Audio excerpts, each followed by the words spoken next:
Hey, it's Katherine from Brandequip Designs, and I wanted to kind of talk to you a little bit about brand imagery and when it's a good idea to use brand imagery as the hero image on your website and when it might not be.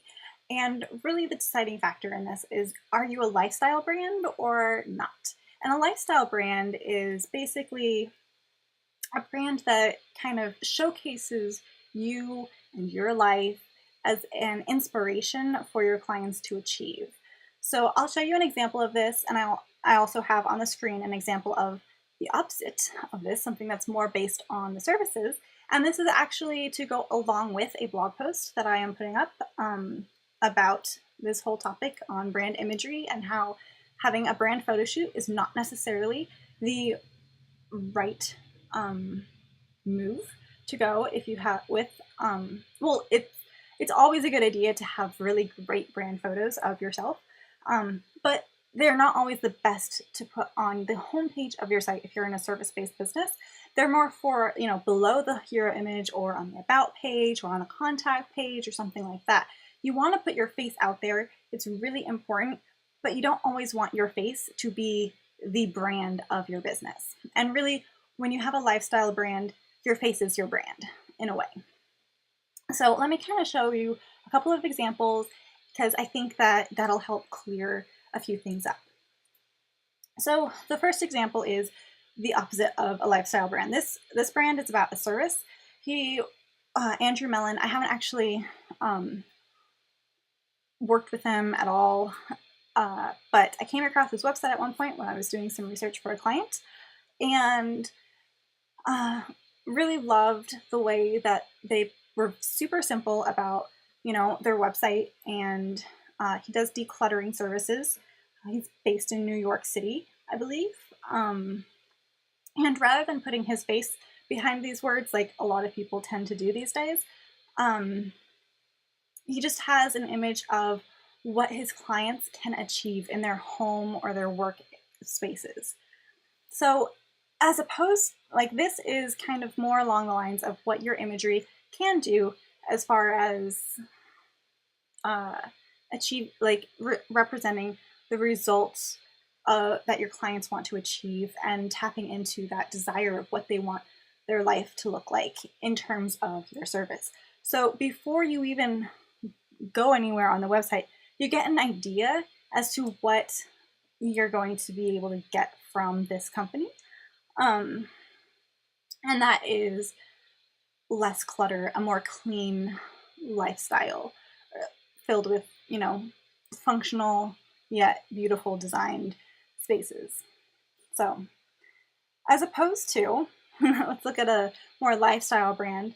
Denise Duffield-Thomas has created a lifestyle brand for her company. She does money manifesting, which I think is great. And really what a lifestyle brand is all about is showing us what we could achieve. So it's about setting a good example and letting us be inspired by that and being able to put ourselves in those shoes, essentially. Lifestyle brands are more about building a community, and the product or service that people buy from that lifestyle brand is to help represent that we are a part of that community, that we align with those values that they are representing, and things along those lines. So if you go around on the site, you'll see imagery of Denise Duffield-Thomas all over because it's really a lot about her and her lifestyle and how, we can reach this lifestyle too. And that lifestyle is, financial freedom and not ever really having to worry about money. That's why money manifesting. And the way that we can show that we align with these kinds of ideas and values is to work with her through one of her courses on the matter. So that's really more of a lifestyle brand versus the Andrew Mellon service brand regarding imagery. And on this site, he does have imagery of himself or his team when you're working with them. As you go through it, you can't really see it on this screen because my screen's kind of small, but there are 3 buttons. You kind of might have gotten a little glimpse. There are 3 buttons, 3 ways for you to go, and as you go through their process, there's still different, website pathways. You'll be able to find an imagery of Andrew Mellon or team or something like that on the website. Honestly, it's been a little while since I poked around in there, but the point is that as a service, you don't need your face on the hero image.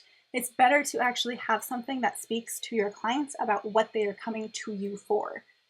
Okay, so I think that really sums up brand imagery and why I say it's kind of a cop-out, honestly, to put a brand photo of yourself as your hero image on your website.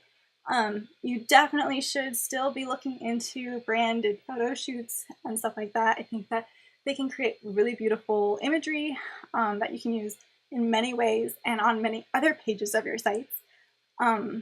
But again, I really recommend trying to go for imagery that says more about what you do than who you are. People will learn who you are before they actually take that step to work with you. So just have it in your website pathway as they go through the process of learning more about your service and what you can do for them. Because really, when we come to you for help with something, all we really want is help solving a problem.